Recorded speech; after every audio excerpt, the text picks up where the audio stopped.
और यहाँ पे हम देखेंगे यूजीसी नेट जेआरएफ का पॉलिटिकल साइंस सब्जेक्ट का सॉल्व पेपर जो जुलाई 2018 का है। और इसमें ड्यूरेशन इसलिए ज़्यादा है बिकॉज इसमें 100 क्वेश्चन है।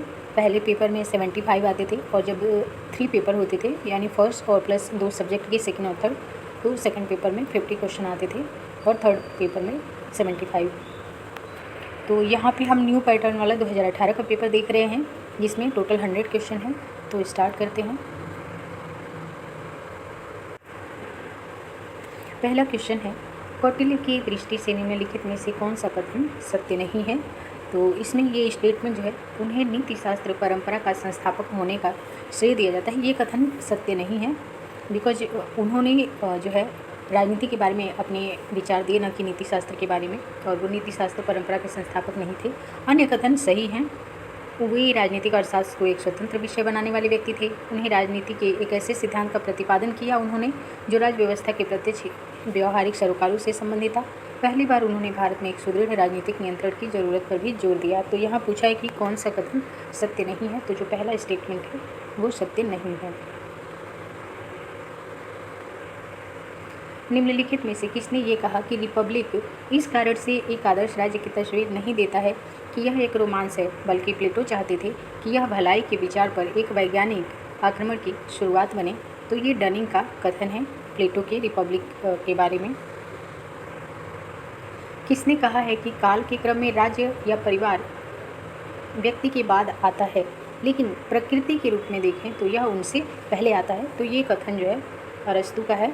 और ये स्टेटमेंट कि काल के क्रम में राज्य जो है व्यक्ति के बाद आता है, लेकिन अगर प्रकृति की बात करें तो ये पहले आता है। अरस्तु ने ऐसा स्टेटमेंट कहा और इसका एक एक्सप्लेनेशन भी इन्होंने दिया, जैसे शावई सिद्धांत या जो शरीर से तुलना की कि जो व्यक्ति या परिवार हैं तो वो राज्य के अंग है। इसी प्रकार हमारे हाथ पैर शरीर के अंग हैं और एक संपूर्ण शरीर की तुलना राज्य से की। तो देखा जाए तो पहले एक व्यक्ति के शरीर का अस्तित्व है, फिर उनके अंगों का। उसी प्रकार यहाँ पे कहा है कि प्रकृति में देखें तो जो है राज्य पहले आया। लाभ के लिए निम्नलिखित में से कौन सामाजिक संविदा की दृष्टि से सही नहीं है। तो पहला कथन सही नहीं है। संविदा जिसके प्रति हर एक पीढ़ी को सहमति नहीं देनी चाहिए, ये कथन सही नहीं है, क्योंकि लॉ कहते हैं कि जो सामाजिक समझौता हो गया इसके प्रति हर पीढ़ी को अपनी सहमति दे देनी चाहिए। और यहाँ पूछा कौन सा कथन सही नहीं है, तो पहला सही आंसर हो जाएगा। अन्य कथन देख लेते हैं। संविदा एक बार किए जाने पर अपरिवर्तनीय हो जाती है। संविदा जिसमें व्यक्ति के कुछ एक अधिकार छोड़ देते हैं जो वे प्रकृति की स्थिति में रखते थे। संविदा प्रकृति के नियमों पर विराम नहीं लगाती है। पहले को छोड़ के अन्य 3 कथन सत्य हैं। रूसो के लिए निम्नलिखित में से कौन सा सही नहीं है। तो गौरव तर्क को उत्प्रेरित नहीं करता है, ये कथन जो है सही नहीं है, तो सही आंसर हो जाएगा पहला। अन्य कथन देख लेते हैं। व्यक्ति की आत्मप्रेम जो उसके वास्तविक जरूरतों की पूर्ति करता है, सिर्फ गौरव बनने के लिए वर्ण करने के निमित्त है। गौरव सहानुभूति से असंगत बन जाती है। गौरव से सभी बुराइयां उत्पन्न हुई हैं। तो ये अन्य 3 कथन सही है। पहला पूछा है कौन सा सही नहीं है, तो पहला कथन सही नहीं है। कथन एवं कारण संबंधी प्रश्न है। जेएस मिल के लिए इच्छा शक्ति राज्य सहित सभी संस्थाओं का आधार है, सही है। इच्छा शक्ति न केवल संख्या पर निर्भर करती है बल्कि इसका एक गुणवत्तापरक आधार है, और वह इच्छा शक्ति जो संस्थाओं को बनाती है विश्वास का रूप लेती है। तो दोनों ही कथन सही है और कारण कथन की सही व्याख्या करता है, इसलिए सही आंसर ए हो जाएगा। सुमेलित करना है। जैन धर्म अहिंसा पर बल देता है। मैंने पहले ही सुमेलित करके इसको लिख दिया है ताकि आपको सिर्फ रिवीजन करना हो और याद करना हो। वैश्व धर्म की बात करें तो ये दृष्टिकोण की विश्वजनीयता पे बल देता है। रस्किन और टॉलस्टॉय की बात करें तो औद्योगिक सभ्यता और निश्चित प्रतिरोध के विचारों के लिए तिरस्कार।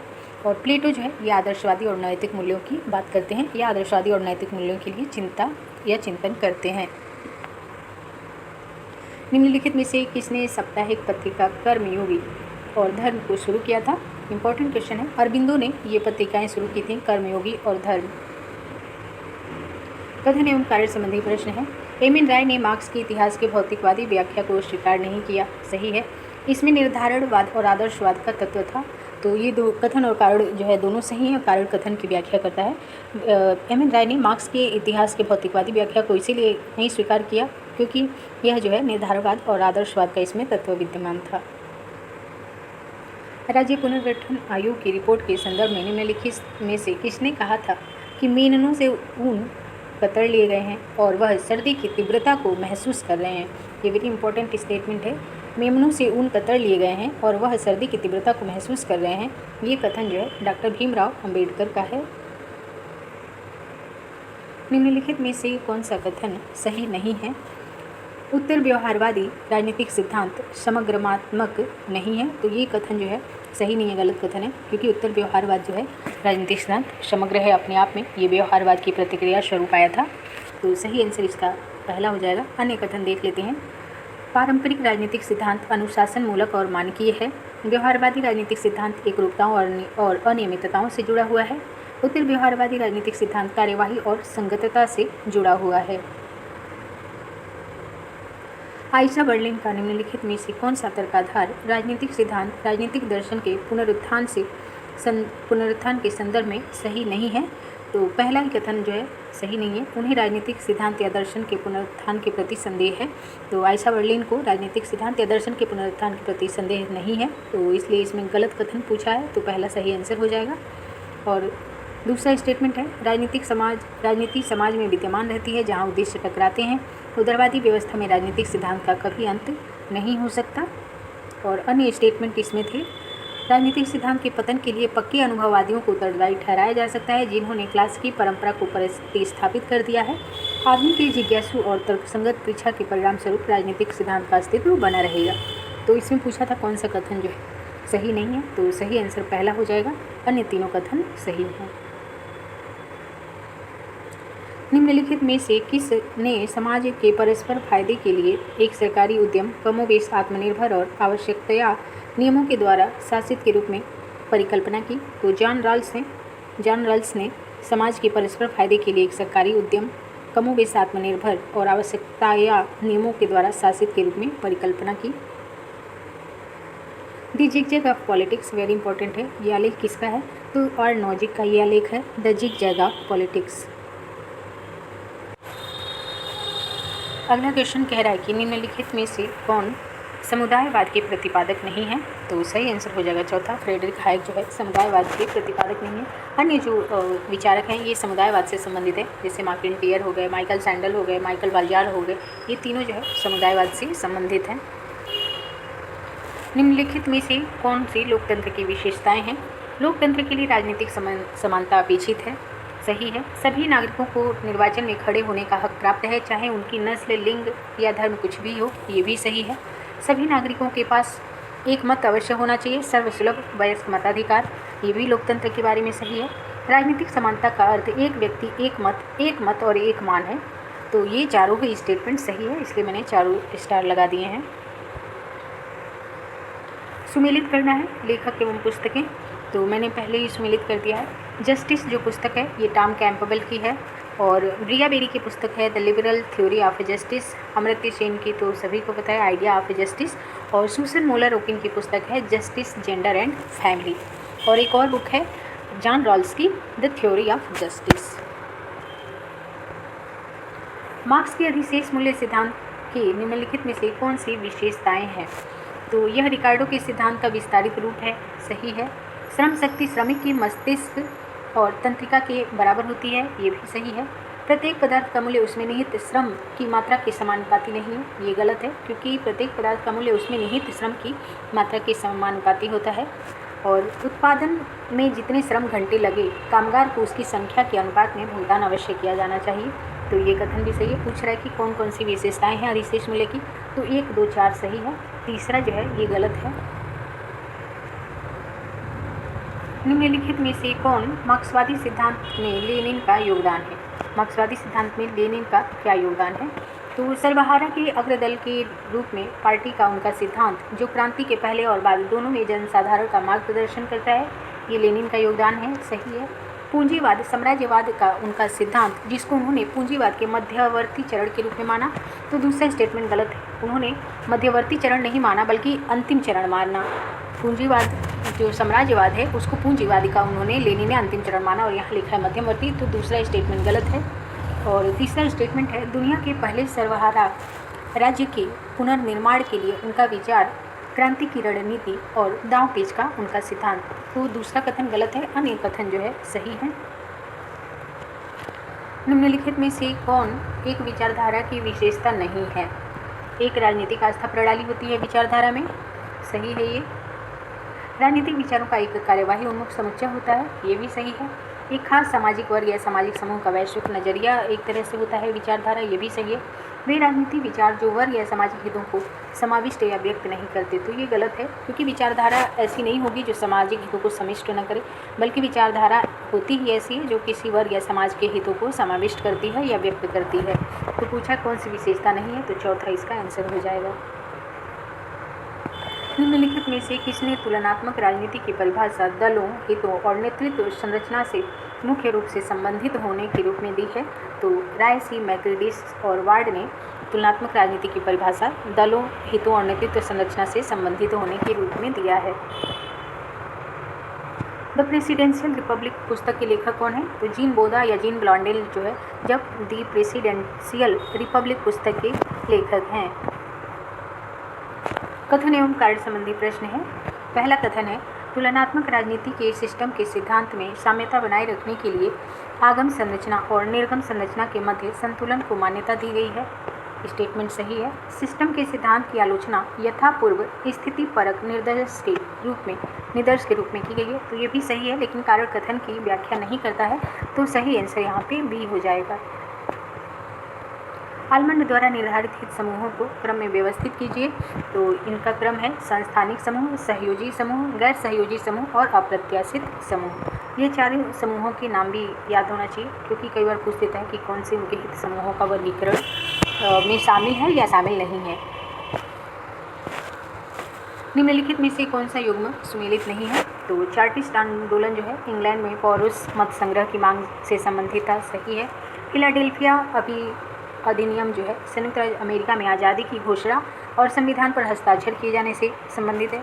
मेफ्लावर समझौता संयुक्त राज्य अमेरिका में दास्ता का उत्साधन यानी उसकी समाप्ति से संबंधित है, ये सही नहीं है।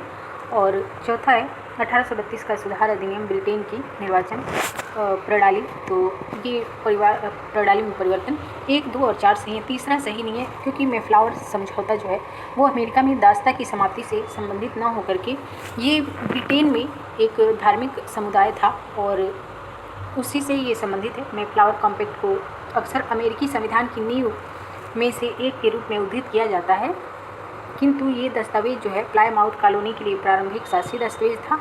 1620 में इस पर हस्ताक्षर किया गया था और ये मेफ्लावर के यात्रियों द्वारा लिखा गया था, जिसमें अलगाववादी, प्यूरिटन, साहसी व्यापारी शामिल थे। ये जो लोग थे, धार्मिक लोग थे, ये इंग्लैंड के राजा जेम्स प्रथम द्वारा धार्मिक उत्पीड़न की वजह से भाग रहे थे। तो इसका जो है अमेरिका में दास्ता की समाप्ति से संबंध नहीं है मेफ्लावर समझौते का। कथन एवं कारण संबंधी प्रश्न है ये। द्वितीय विश्व युद्ध के पश्चात बहुत से अफ्रीकी एशियाई राष्ट्र स्वतंत्र हो गए, बिल्कुल सही है। आर्थिक विकास नहीं होने के कारण उनकी स्वतंत्रता यथार्थपरक होने के बजाय अधिक औपचारिकता की ओर प्रवृत्त होने लगी। तो दोनों ही कथन सही है, लेकिन कारण जो है कथन की व्याख्या नहीं करता है, तो इसलिए बी आंसर इसमें सही होगा। निम्नलिखित में से कौन सा सही सुमेलित नहीं है? तो पॉलिटिकल कंटिन्यूटी एंड चेंज ये पीटर एच मर्केल की बुक है। The man on the horseback ये सैमुअल फाइनर की बुक है। और modern political system in Asia R C. Macridis की बुक है। कंपैरेटिव पॉलिटिक्स टुडे ये हंटिंगटन की किताब नहीं है, तो चौथा जो है इसमें आंसर हो जाएगा जो सुमेलित नहीं है। किसी क्रांति के संबंध में निम्नलिखित में से कौन से तत्व सही हैं? तो संविधान में परिवर्तन, एक शासक वर्ग दूसरी शासक वर्ग द्वारा प्रतिस्थापित हो जाता है, ये भी सही है। राजनीतिक संस्थाओं के रूप में भेद हो जाता है, ये भी सही है। सामाजिक, आर्थिक और राजनीतिक संरचनाओं में मौलिक परिवर्तन भी आता है, तो चारों कथन क्रांति के संबंध में सही हैं। सरकार की एकात्मक प्रणाली के बारे में कौन सा कथन सही है? तो यह राष्ट्र की एकता और अखंडता को अक्षुण्ण बनाए रखने में सर्वाधिक प्रभावी है, सही है। प्रशासनिक सुविधा की दृष्टि से शक्ति स्थानीय इकाइयों में प्रत्यायोजित की जाती है, तो ये भी सही है। यहाँ शक्तियों का प्रत्यायोजन होता है, न कि विकेंद्रीकरण एकात्मक शासन में। और इसमें एकल विधि निर्माण निकाय होता है, ये बिल्कुल सही है। और स्थानीय प्रशासनिक इकाइयाँ संविधान से अपनी शक्तियाँ नहीं प्राप्त करती हैं, बल्कि उन्हें ये शक्तियाँ प्रत्यायोजित की जाती हैं। तो चारों ही कथन एकात्मक प्रणाली के बारे में सही हैं। अमेरिकी संविधान के किस संशोधन में विधायी और कार्यकारी कृतियों की न्यायिक समीक्षा के संबंध में विधि की सम्यक प्रक्रिया का उल्लेख है? इंपॉर्टेंट क्वेश्चन है। तो चौथे अध्याय में जो पाँचवां संशोधन और 14वां संशोधन द्वारा जो है अमेरिकी संविधान के किस संशोधन से विधायी और कार्यकारी कृतियों की न्यायिक समीक्षा के संबंध में विधि की सम्यक प्रक्रिया का उल्लेख किया गया। तो सही आंसर हो जाएगा 5वां संशोधन और 14वें संशोधन में न्यायिक समीक्षा के लिए सम्यक प्रक्रिया, विधि की सम्यक प्रक्रिया का उल्लेख किया गया। निम्नलिखित में से कौन सा युग्म सुमेलित नहीं है? प्रशासनिक विधि फ्रांस में संबंधित है। न्यायाधीशों की आजीवन नियुक्ति स्विट्जरलैंड से संबंधित नहीं है, ये अमेरिका से संबंधित है। तो पूछा कौन सा सुमेलित नहीं है, तो दूसरा इसका सही आंसर हो जाएगा। अन्य कह रहा है सीनेट सभा में राज्यों का एक समान प्रतिनिधित्व संयुक्त राज्य अमेरिका में है, विधि का शासन इंग्लैंड में है। सुमेलित कौन सा नहीं है, तो दूसरा सुमेलित नहीं है। न्यायाधीशों की आजीवन नियुक्ति USA यानी संयुक्त राज्य अमेरिका में होता है, ना कि स्विट्जरलैंड में। निम्नलिखित में से किसने राजनीतिक विकास की व्याख्या प्रशासनिक और विधिक विकास के रूप में की है? तो मैक्स वेबर ने राजनीतिक विकास की व्याख्या प्रशासनिक और विधिक विकास के रूप में किया है। कथन एवं कारण संबंधी प्रश्न है यहाँ पे। लोकतांत्रिक प्रणाली में सभी व्यक्तियों को एक समान माना जाता है और यह आम आदमी की सरकार का द्योतक है। सही है। आम धारणा है कि सरकार ज़्यादातर शक्ति अभियान के नियंत्रण व प्रबंधन में कार्य करती है। तो दोनों कथन सही है, लेकिन जो कारण है वो कथन की व्याख्या नहीं कर रहा है, इसलिए सही आंसर बी हो जाएगा। मैक्स वेबर की नौकरशाही के सिद्धांत के बारे में निम्नलिखित में से कौन सा कथन सही है? यह नियम आधारित युक्ति संगत नियंत्रण का लोहे का पिंजरा है। सही है। यह युक्ति युक्त विधिक प्राधिकार का महत्वपूर्ण हिस्सा है। ये भी सही है। नौकरशाही से मेधा के रूप में ज्ञान के माध्यम से प्रभुत्व अभिप्रेत है। ये भी सही है। और लोकतंत्र में इसकी सहज ग्राह्यता है। तो नौकरशाही की लोकतंत्र में सहज ग्राह्यता नहीं है। तो 1, 2, 3 सही है, चौथा कथन सही नहीं है। सुमेलित करना है। लेखक एवं पुस्तक है रॉबर्ट डहल की पुस्तक है पालियार्की, पार्टिसिपेशन एंड अपोजिशन। वहीं MS लिप्सिट की जो बुक है वो है द पॉलिटिकल मैन। स्कमी टकार्ड की बुक है legality and legitimacy. Roger Charlton की जो बुक है वो है पॉलिटिकल रियलिटीज कंपैरेटिव गवर्नमेंट। कथन एवं कार्य संबंधी प्रश्न है यहाँ पे। राष्ट्रपति शासन प्रणाली में पूर्ण कार्यकाल के लिए स्थायी शासन व्यवस्था का उपबंध है। सही है। राष्ट्रपति शासन प्रणाली में शक्ति का अभिकेंद्रण अंतर्जात है। तो कथन और कारण दोनों सही है। कारण लेकिन कथन की व्याख्या नहीं करता है, तो सही आंसर बी हो जाएगा। सुमेलित कीजिए। इस्लामी क्रांति ये ईरान में चलाया गया था। आधुनिकीकरण विरोधी आंदोलन था। रूसी क्रांति बोल्शेविक पार्टी द्वारा किया गया था। गौरवपूर्ण क्रांति इंग्लैंड में हुई थी, जिसके द्वारा संवैधानिक सरकार की स्थापना की गई थी। और अति नैतिक क्रांति ये भी इंग्लैंड में चार्ल्स द्वितीय की यादृच्छिक शक्ति को परिसीमित करने के लिए 1649 में की गई थी। आधुनिकीकरण को सामान्यतः किसके सादृश्य माना जाता है? तो पश्चिमीकरण, यूरोपीयकरण, राष्ट्र राज्य तंत्र का उदय और औद्योगिकरण सभी इसमें सही हैं। मीडिया के संबंध में निम्नलिखित कथनों को ध्यानपूर्वक पढ़ें और सत्य कथन का चयन करना है। समकालीन लोकतंत्र में प्रिंट मीडिया की भूमिका हाशिए पर आ गई है। सही बात है। प्रिंट मीडिया की जो भूमिका है वो कम हुई है, हाशिए पर आ गई है, क्योंकि इलेक्ट्रॉनिक मीडिया की भूमिका जो है निर्णायक हो गई है या बढ़ गई है। और मीडिया सभी राजनीतिक शासन व्यवस्थाओं में तटस्थ और निष्पक्ष रहती है। ये कथन सही नहीं है, क्योंकि मीडिया जो है तटस्थ नहीं है। उस पर जो है इल्ज़ाम लगते रहे हैं कि वो किसी पार्टी विशेष के पक्ष में अपनी एडवर्टीजमेंट करती है। और मीडिया के अभिकरण औद्योगिक और कारपोरेट समूहों के नियंत्रण में रहते हैं। तो 1, 2 और 4 सही है। तीसरा कथन सही नहीं है, बिकॉज मीडिया जो है इतनी तटस्थ नहीं रही है। इसी कारण मीडिया की आलोचना भी होती है, क्योंकि मीडिया के जो अभिकरण हैं वो औद्योगिक और कारपोरेट समूह के नियंत्रण में रहते हैं। सुमेलित करना है लेखक एवं अवधारणाएँ जो है। डायसी विधि का शासन, आलमंड प्रत्याशित हित समूह, SP हटिंगटन राजनीतिक क्षय और मार्गरी बनाम मेडिसिन ये न्यायिक समीक्षा से संबंधित है। निम्नलिखित में से कौन भारत सरकार अधिनियम 1919 की विशेषता नहीं थी? तो केंद्र में द्विसदनीय विधानमंडल की व्यवस्था, विधानसभा में एक निर्वाचित बहुमत होगा और उसका मंत्रियों पर नियंत्रण होगा। दूसरा कथन जो है ये सही नहीं है। अन्य जो 3 कथन है वो सही है। सांप्रदायिक प्रतिनिधित्व न केवल बरकरार रखा गया बल्कि उसे बढ़ाया भी गया, सही है। प्रांतों और इम्पीरियल विधानमंडल दोनों के लिए निर्वाचकों को बढ़ा दिया गया, तो ये भी सही है। दूसरा सही नहीं है और पूछ रहा है कि कौन सा जो है सही नहीं है या उसकी विशेषता नहीं है 1919 के अधिनियम की। निम्नलिखित में से किसने भारतीय राजनीति का अध्ययन करने के लिए स्वतंत्रता पूर्व और स्वतंत्रता उपरांत सांस्थानिक फ्रेमवर्क उपलब्ध कराया? तो मॉरिस जॉन्स ने भारतीय राजनीति का अध्ययन करने के लिए स्वतंत्रता पूर्व एवं स्वतंत्रता उपरांत संस्थानिक फ्रेमवर्क उपलब्ध कराया। निम्नलिखित भारतीय संविधान के अंतर्गत मौलिक अधिकारों के बारे में निम्नलिखित में से कौन से सही हैं? तो इसे संविधान द्वारा संरक्षित और परिवर्तित किया गया है, सही है। मौलिक अधिकारों के बारे में इसे सामान्य विधानमंडल प्रक्रिया द्वारा परिवर्तित किया जा सकता है, ये सही नहीं है, क्योंकि मौलिक अधिकारों में सामान्य विधायी प्रक्रिया द्वारा संशोधन या परिवर्तन नहीं किया जा सकता। सर्वोच्च न्यायालय मौलिक अधिकारों का अभिभावक है, ये सही है, तीसरा कथन। और चौथा कह रहा है सभी संवैधानिक अधिकार मौलिक अधिकार हैं, तो ये सही नहीं है, गलत है। सभी संवैधानिक अधिकार मौलिक अधिकार नहीं है। तो सही पूछा है तो 1 और 3 सही हैं और 2 और 4 गलत हैं। सुमेलित करना है अवधारणा एवं उससे संबंधित व्यक्ति। मृदु राज्य या सॉफ्ट स्टेट जो है ये गुनार मिर्डल से संबंधित है। अभाव की राजनीति मायरन विनर से संबंधित है। शासनशीलता का संकट अतुल कोहली से संबंधित है। और विवादास्पद लोकतंत्र सुब्रत के मित्र से संबंधित है। वेरी इंपॉर्टेंट क्वेश्चन है ये, इसके चारों विकल्प इंपॉर्टेंट है, याद कर लेंगे इसको। अनुच्छेद 368 के अंतर्गत संविधान के संशोधन के बारे में क्या सही नहीं है? तो विधेयक संसद के किसी भी सदन में पेश किया जा सकता है, बिल्कुल सही है। संविधान संशोधन के बारे में लोकसभा और राज्यसभा दोनों को समान शक्तियाँ प्राप्त हैं।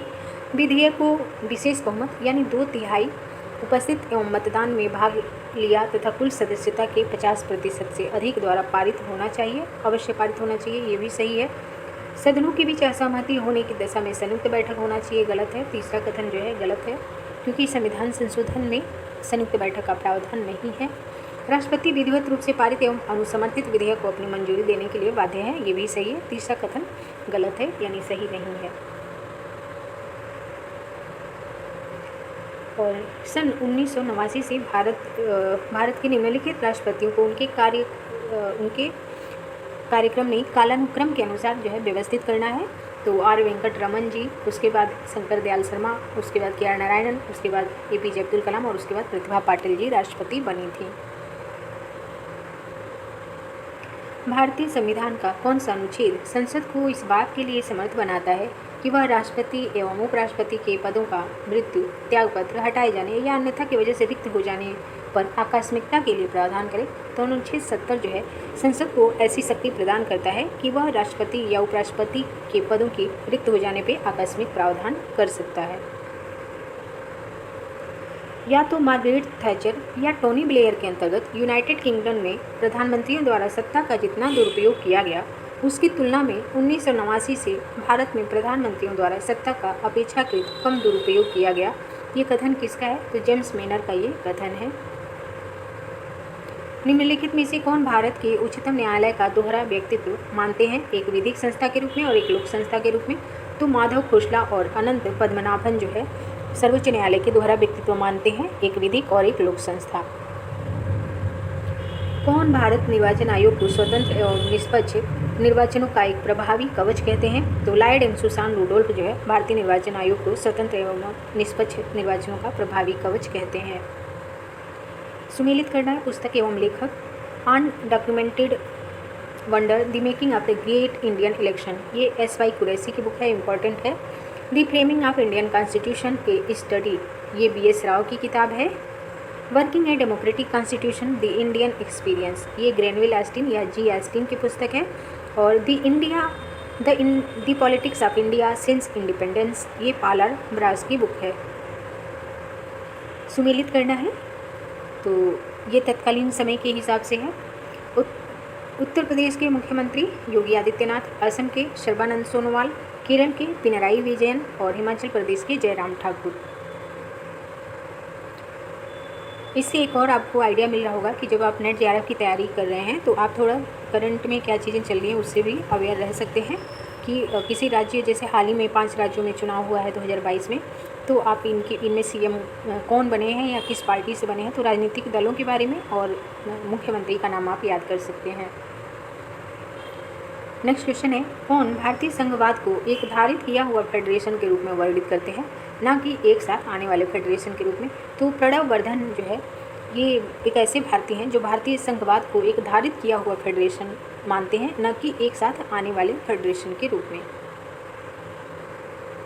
भारत में पंचायती राज पर कौन सी समिति 3 चरणों की बात करती है, प्रभुत्व का चरण, प्रगतिरोध का चरण और अवनति का चरण। यहाँ ध्यान देंगे चरण की बात हो रही है, न कि स्तर की बात हो रही है। अशोक मेहता समिति ने भारत में पंचायती राज में 3 चरणों की बात की है, और यही स्तर की बात होती है तो द्विस्तरीय पंचायती राज की जो है व्यवस्था की इन्होंने बात की थी, लेकिन 3 चरणों की बात इन्होंने की थी। वे कौन से आधार हैं जिन पर भारत में राज्य में राष्ट्रपति शासन अधिरूपित किया गया है या किया जा सकता है। तो यदि कोई स्थिर सरकार का गठन नहीं कर पा रहा तो ऐसे राज्यों में राष्ट्रपति शासन अधिरूपित किया जा सकता है। यदि मंत्रिमंडल ने बहुमत गंवा दिया है और विधानमंडल में बहुमत रखने वाले कोई भी अन्य मंत्रिमंडल का तुरंत गठन नहीं किया जा सकता, ऐसी स्थिति में भी राष्ट्रपति शासन लग जाएगा। यदि राज्य सरकार संघीय सरकार द्वारा दिए गए निर्देशों का पालन नहीं करती है और संघीय ढांचा जो है विभंग हो गया है तो भी राष्ट्रपति शासन लगाया जा सकता है। 1, 2, 3 सही है। भ्रष्टाचार के आधार पर राष्ट्रपति शासन नहीं लगाया जा सकता। तो केवल इसमें 1, 2, 3 सही है कि राष्ट्रपति शासन लगाने का क्या आधार है, भ्रष्टाचार के आधार पर राष्ट्रपति शासन नहीं लगाया जाता है। सुमेलित कीजिए आंदोलन एवं संबंधित राज्य। इंपॉर्टेंट है, रिवाइज क्वेश्चन है क्योंकि ये 2 से अधिक बार पूछा है। त्रिभागा आंदोलन पश्चिम बंगाल से संबंधित है। साइलेंट वैली प्रोजेक्ट केरल से। वनवासी सेवा आंदोलन उत्तर प्रदेश से। और चिल्का बचाओ आंदोलन उड़ीसा से संबंधित है। पाल आर ब्रास द्वारा अपनी पुस्तक the politics of India since independence में निम्नलिखित में से किसका भारत की राष्ट्रीय एकता के संकट के रूप में वर्णन किया गया है। तो पाल आर ब्रास ने अपनी पुस्तक the politics of India since independence में राष्ट्रीय एकता के संकट के रूप में पंजाब, उत्तर पूर्व और कश्मीर, ये तीनों राज्यों की बात की। जातिवाद को उन्होंने खतरे के रूप में या संकट के रूप में, राष्ट्रीय एकता के संकट के रूप में नहीं देखा। कथन एवं कारण संबंधी प्रश्न है। कथन है, लाल प्रिटचेट भारत को एक असफल होता राज्य कहते हैं, और कारण है भारत में राज्य अत्यंत जटिल कार्यों को सापेक्षिक कार्यकुशलता के साथ हाथ में लेता प्रतीत होता है, जैसे आणविक हथियार कार्यक्रम को चलाना या मौद्रिक नीति को विनियमित करना, जबकि शासन के अधिक साधारण कार्यों को निष्पादित करने में बहुत संघर्ष करता है, जैसे बुनियादी स्वास्थ्य एवं शिक्षा उपलब्ध कराना। तो सही आंसर ये होगा, कथन और कारण दोनों सत्य हैं। कारण कथन की सही व्याख्या है, क्योंकि लाल प्रिटचेट कहते हैं कि भारत एक असफल होता हुआ राज्य है। ऐसा इसलिए क्योंकि ये जटिल कार्यों को तो बहुत अच्छे से करता है, जैसे आणविक हथियार जैसे कार्यक्रम चलाना, मौद्रिक नीति को विनियमित करना, लेकिन जो साधारण कार्य हैं जैसे बुनियादी स्वास्थ्य सुविधाएं उपलब्ध कराना, तो इसमें जो है भारत जो है संघर्ष कर रहा है, इसलिए इन्होंने भारत को असफल होता राज्य कहा है। निम्नलिखित में से कौन सा आयोग पिछड़े वर्गों से संबंधित नहीं है। तो शाह आयोग पिछड़े वर्ग से संबंधित नहीं है, अन्य सभी पिछड़े वर्ग से संबंधित हैं, जैसे बक्सी आयोग, मंडल आयोग, हैवनूर आयोग। यदि ह्यूम और दूसरे इंग्लिश उदारवादी कांग्रेस का एक सेफ्टी वाल्व के रूप में इस्तेमाल करने की उम्मीद करते थे, तो कांग्रेसी नेतागण ह्यूम का एक लाइटनिंग कंडक्टर के रूप में इस्तेमाल करने की उम्मीद करते थे। ये कथन बिपिन चंद्रा का है। बिपिन चंद्रा ने कहा कि यदि ह्यूम और दूसरे इंग्लिश उदारवादी कांग्रेस को एक सेफ्टी वाल्व के रूप में इस्तेमाल करने की उम्मीद करते थे, तो वही कांग्रेसी नेतागण जो है, जो ए.ओ. ह्यूम है, जिन्हें कांग्रेस का संस्थापक माना जाता है, उन्हें एक लाइटनिंग कंडक्टर के रूप में इस्तेमाल करने की उम्मीद करते थे। निम्नलिखित में से किसने सर्वप्रथम प्रबंधन में कामगारों की भागीदारी के विचार को प्रस्तुत किया। तो मैरी पार्कर फोलेट ने सर्वप्रथम प्रबंधन में कामगारों की भागीदारी के विचार को प्रस्तुत किया। और सेम थिंग जो है हम देखते हैं अनुच्छेद 43A में बाद में जोड़ा गया हमारे नीति निर्देशक तत्वों में। सुमेलित करना है इसको। व्यवहारात्मक, तो इसका संबंध है प्रशासनिक व्यवस्था में मानव व्यवहार का विश्लेषण से। नौकरशाही का संबंध है विधिक विवेकशील प्राधिकारी से। पारिस्थितिकी का संबंध है एग्रीगेरियन ट्रांजिट या इंडस्ट्रिया से। और सामान्य प्रणाली जो संबंधित है समाज की उप प्रणाली के रूप में प्रशासनिक प्रणाली से। निम्नलिखित में से कौन सी नया लोक प्रबंध की विशेषता है। तो संविदा देना, प्राधिकार का हस्तांतरण, निष्पादन मूल्यांकन पर ध्यान और प्रबंधन पर ध्यान, चारों ही नया लोक प्रबंध की विशेषता है। निम्नलिखित में से किसने क्लासिकल सिद्धांत की समालोचना सुखकर लोकोक्ति, मिथक, नारा और आडंबर पूर्व समरूपताओं के रूप में की है? तो ऐसा हर्बर्ट साइमन ने किया है। क्लासिकल सिद्धांत को इन्होंने सुखकर लोकोक्ति कहा है, एक मिथक कहा है, नारा कहा है और आडंबर से इसकी तुलना की है। निम्नलिखित में से किसने कहा कि प्रशासन में व्यवहार का अध्ययन मनोविश्लेषण के जरिए किया जाना चाहिए? तो अब्राहम मैस्लो ने कहा है कि प्रशासन में व्यवहार का अध्ययन मनोविश्लेषण के जरिए किया जाना चाहिए।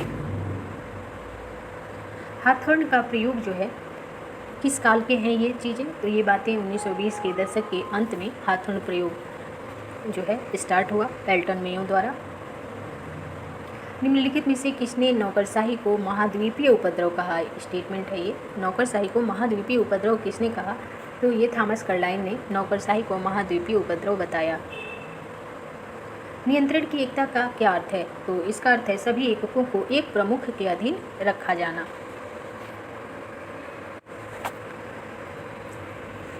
किसी राज्य का राज्यपाल निकटवर्ती संघ राज्य क्षेत्र के प्रशासक के रूप में निम्नलिखित में से किससे स्वतंत्र रूप से अपने कार्य का निर्वहन करता है? तो सही आंसर हो जाएगा राज्य मंत्री परिषद। किसी राज्य का राज्यपाल निकटवर्ती संघ राज्य क्षेत्र के प्रशासक के रूप में राज्य मंत्री परिषद से स्वतंत्र होकर अपने कार्य का निर्वहन करता है। नियंत्रण काल की अवधि निर्धारित करने वाले कारक कौन कौन से हैं? तो संगठन की अवधि, पर्यवेक्षक का व्यक्तित्व, अधीनस्थ व्यक्तियों की क्षमता और संगठनात्मक क्षमता, ये सभी जो है नियंत्रण काल की अवधि को निर्धारित करने वाले कारक हैं। निम्नलिखित में से कौन सा ई गवर्नेंस के लाभ हैं? तो यह सरकार को अधिक उत्तरदायी बनाती है, सही है। इससे सरकार के कार्यों में लोगों की भागीदारी कम होती है, कम नहीं होती है, बढ़ जाती है। इससे नौकरशाही की प्रवृत्तियाँ जो है इसमें बढ़ोतरी हुई है। तो बढ़ोतरी नहीं हुई है, जब आम जनता की भागीदारी बढ़ेगी तो नौकरशाही की प्रवृत्ति में कमी आएगी, न कि बढ़ोतरी होगी। इससे सरकार और नागरिकों के बीच विश्वास का निर्माण करने में मदद मिली है। तो 1, 4 और 5वां, इससे लेन देन के खर्चे में कमी आती है। ये 3 स्टेटमेंट सही हैं, 1, 4 और 5 सही है, दूसरा और तीसरा गलत है। कथन एवं कारण संबंधी प्रश्न है, इसके लिए कथन एवं कारण संबंधी प्रश्न। ग्लीन स्टाल के अनुसार जब तक भर्ती दुरुस्त नहीं होगी उत्तम कर्मचारी के भर्ती होने की आशा नहीं होती है, सही है ये। और वह भर्ती को संपूर्ण सार्वजनिक कर्मचारी ढांचे के आधारशिला के रूप में मानते हैं। कथन कारण दोनों सही है, लेकिन कारण कथन की व्याख्या नहीं करता, इसलिए सही आंसर हो जाएगा बी। कथन एवं कारण संबंधी प्रश्न फिर से। क्लासिकल सिद्धांत सार्वभौमिक सिद्धांतों के आधार पर संगठन को प्राधिकार का औपचारिक ढांचा के रूप में देखता है, सही है।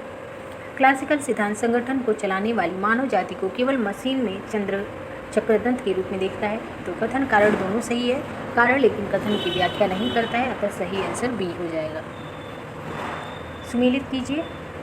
नियंत्रण की अवधि, पर्यवेक्षण, पदक्रम उचित माध्यम के द्वारा, प्रत्यायोजन यानी प्राधिकार का प्रवाह, नियंत्रण की एकता यानी एकमात्र बॉस होगा। इसको 73वें और 74वें संविधान संशोधन अधिनियम के परिणाम स्वरूप निम्नलिखित हुए क्या हुए? सरकार में पारदर्शिता आई, सरकार में उत्तरदायित्व की भावना बढ़ी, महिला सशक्तिकरण हुआ और जनतंत्र की मजबूती बनी। चारों ही सही हैं।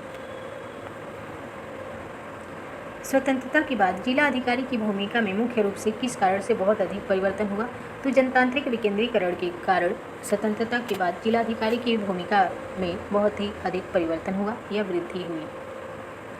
राइट टू इंफॉर्मेशन मास्टर की टू गुड गवर्नेंस प्रतिवेदन निम्नलिखित में से किस एक के द्वारा प्रस्तुत किया गया? राइट टू इंफॉर्मेशन मास्टर की टू गुड गवर्नेंस, ये जो है किसके द्वारा प्रस्तुत किया गया? तो द्वितीय प्रशासनिक सुधार आयोग 2005 में जो किया गया था, इसके द्वारा प्रस्तुत किया गया।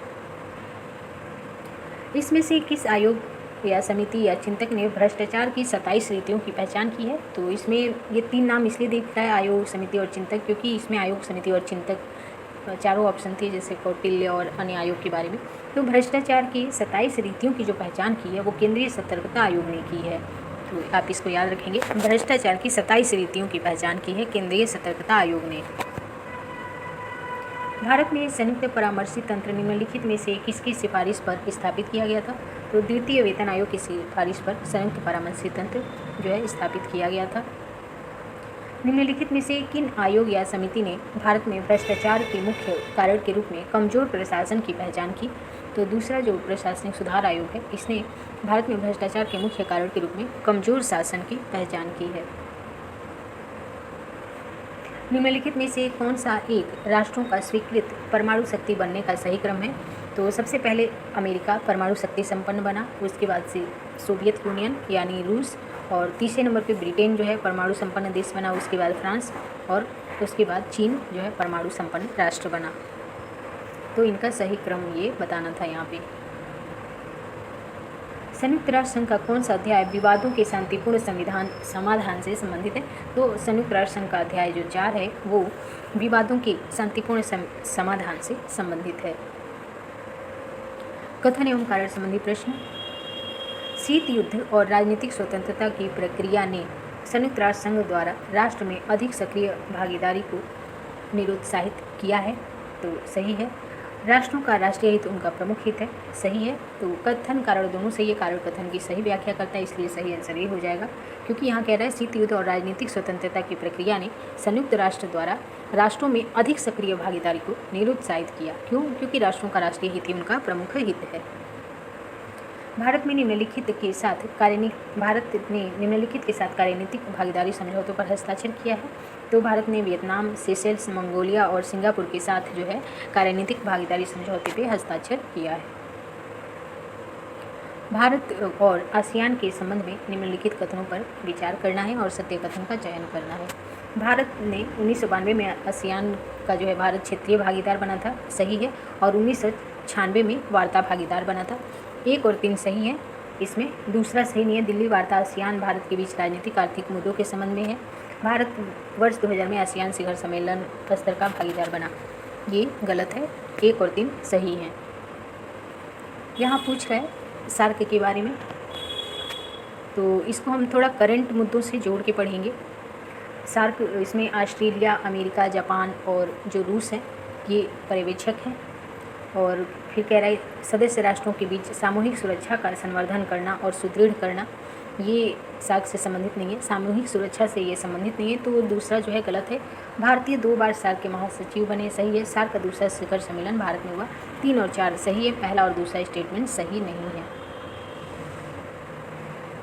किसने तर्क दिया है कि वस्तुपरक यथार्थ से हटकर अंतर्राष्ट्रीय राजनीति हमारे निर्णय का विषय है? तो निर्माणवादियों का ऐसा तर्क है कि वस्तुपरक यथार्थ से हटकर अंतर्राष्ट्रीय राजनीति हमारे निर्णय का विषय है। और निम्नलिखित कथनों पर विचार करें और सही कथन का चयन करना है। भारत की लिंक वेस्ट पॉलिसी पश्चिमी जगत से पुनः जुड़ने का एक प्रयास है। और दूसरा है प्रोजेक्ट मौसम हिंद महासागर क्षेत्र में समुद्री सहयोग के लिए भारतीय पहल है। तो दूसरा कथन सही है। तीसरा कह रहा है कि ऑपरेशन राहत भारत द्वारा लीबिया से भारतीयों का बचाव करने के लिए चलाया गया। तो ये गलत है, बिकॉज ऑपरेशन राहत जो है पूर्वोत्तर भारत में जो बाढ़ आई थी उसके लिए चलाया गया था। और चौथा कथन है भारत संघाई सहयोग संगठन का सदस्य बन गया है। तो 2 और 4 जो है सही हैं और 1 और 3 गलत है। कथन एवं कारण संबंधी प्रश्न है यहाँ पे।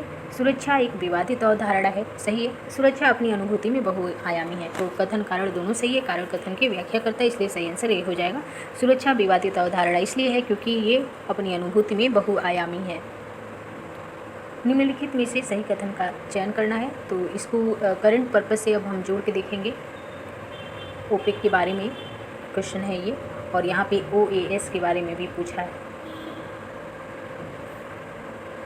नव उदारवादी अपने लाकवादी ब्रह्मांड से अंतर्राष्ट्रीय साम्राज्य सृजित करने की चेष्टा करते हैं, जो निम्नलिखित में से क्या अधिकतम करता है?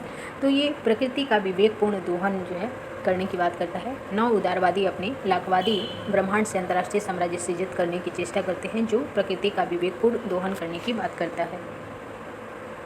लोकतांत्रिक शांति सिद्धांत व्यापक रूप से किसके लेखों से संबंधित है? तो माइकल डायल और ब्रूस रूसेट से संबंधित है लोकतांत्रिक शांति सिद्धांत। राष्ट्र के अधिकारों और कर्तव्यों पर वर्ष 1933 में मॉन्टेविडियो सम्मेलन द्वारा निर्धारित 4 मुख्य मानदंडों का हिस्सा निम्नलिखित में से कौन सा नहीं है? अन्य राष्ट्रों के साथ संबंध प्रारंभ करने की क्षमता, निर्धारित क्षेत्र, युद्ध करने की ताकत, स्थायी जनसंख्या। तो तीसरा जो है मॉन्टेविडियो सम्मेलन में निर्धारित 4 मानदंडों से संबंधित नहीं है। अन्य 3 संबंधित है, तीसरा संबंधित नहीं है मॉन्टेविडियो सम्मेलन से। सुमेलित करना है, ये भी वेरी इंपॉर्टेंट में आएगा। जिनेवा प्रोटोकॉल, ये रासायनिक शस्त्रों का निषेध करने की बात करता है। START यानी START 2 की बात करें तो वाहनों का स्वतंत्र पुनः प्रवेश निषेध करता है ये। INF जो है 2 वर्गों के भू आधारित मिसाइलों का निषेध करता है। और START फर्स्ट जो है सामरिक शस्त्रों की कटौती की बात करता है। निम्नलिखित में से कौन सा कथन गलत है? सामूहिक सुरक्षा यथापूर्व स्थिति की रक्षा का लक्ष्य करती है, सही है। गल्फ संकट 1990-91 का विसरण सामूहिक सुरक्षा का सफल प्रयोग है, सही है। सामूहिक सुरक्षा संस्थानिक रूपरेखा में कार्य करती है, ये भी सही है। पूछा है गलत कौन सा है, तो चौथा कथन जो है गलत है। सामूहिक सुरक्षा और शक्ति संतुलन की नीति सामान्य परिस्थितियों में संगत रहती है। सामान्य परिस्थितियों में जो है सामूहिक सुरक्षा का प्रयोग नहीं किया जाता है, ये तब प्रयोग किया जाता है जब किसी की सुरक्षा पे संकट उत्पन्न होता है। विचारधाराओं के मार्गन्थाओं के वर्गीकरण में क्या सम्मिलित नहीं है? यथापूर्व स्थिति की विचारधारा, साम्राज्यवाद की विचारधारा, अस्पष्ट विचारधाराएं और आधिपत्य की विचारधारा। तो आधिपत्य की जो विचारधारा है ये मार्गन्थाओं के वर्गीकरण में शामिल नहीं है, अन्य तीनों शामिल हैं। निम्नलिखित में से कौन सा 5 वैश्विक सर्वसामान्यों का हिस्सा नहीं है? निम्नलिखित में से कौन सा जो वैश्विक सर्वसामान्य 5 हैं सिद्धांत, उनका कौन जो है हिस्सा नहीं है? तो प्रचंड सागर ये है, जलवायु व्यवस्था, गहन सागर तल, उत्तरी ध्रुव क्षेत्र जो है इसका हिस्सा नहीं है। जो 5 वैश्विक सर्वसामान्य की संकल्पना है उसमें उत्तरी ध्रुव शामिल नहीं है। शस्त्र नियंत्रण के बारे में निम्नलिखित कथनों पर ध्यान दीजिए और सही कथन का चयन कीजिए। इसका अर्थ सुरक्षा द्विविधा निर्मित करने से है और सही कथन का चयन करना है शस्त्र नियंत्रण के बारे में। तो सुरक्षा द्विविधा निर्मित करना इसका उद्देश्य नहीं है। सिद्धांततः यह रक्षात्मक कूटनीति है, ये सही है। यह शस्त्र दृष्टिकोण के बगैर शांति की बात करता है, शस्त्र दृष्टिकोण के बगैर नहीं, ये शस्त्र नियंत्रण की बात करता है। यह पक्षों के बीच पारस्परिक सुरक्षा और अति स्थायित्व का लक्ष्य करता है। तो दूसरा और चौथा स्टेटमेंट सही है शस्त्र नियंत्रण के बारे में, और पहला और तीसरा गलत है। निम्नलिखित में से कौन सा युग्म सम्मिलित नहीं है? तो यथार्थवाद राष्ट्रों से संबंधित है। वैश्विकता जो है राज्येतर संस्थाएं इससे संबंधित नहीं है, तो इसका सही आंसर दूसरा हो जाएगा। अन्य 3 जो है सुमेलित है। निर्भरता आर्थिक हित से रिलेटेड होता है और नारीवाद जेंडर से संबंधित है। और आज का अंतिम क्वेश्चन है, निम्नलिखित में से कौन सा युग्म गलत सुमेलित है? तो इसमें राइटर हैं और उनके बुक्स हैं। तो the wretched of the earth Frantz Fanon की बुक है। World order very important book है, हेनरी किसिंजर की है। और implosion of capitalism Samir Amin की बुक है। New colonialism the last stage of imperialism, ये सुमेलित नहीं है बिकॉज ये चौथी जो किताब है ये लेनिन की है। लेनिन का स्टेटमेंट है new colonialism the last stage of imperialism. तो इस प्रकार हमने वर्ष 2018 का पेपर सॉल्व किया और आई होप कि ये आपको नेट JRF को समझने में और उसको क्वालिफाई करने में हेल्प करेगा। अभी के लिए इतना, फिर अगले वीडियो में हम अन्य ईयर का सॉल्व पेपर लाएंगे। धन्यवाद।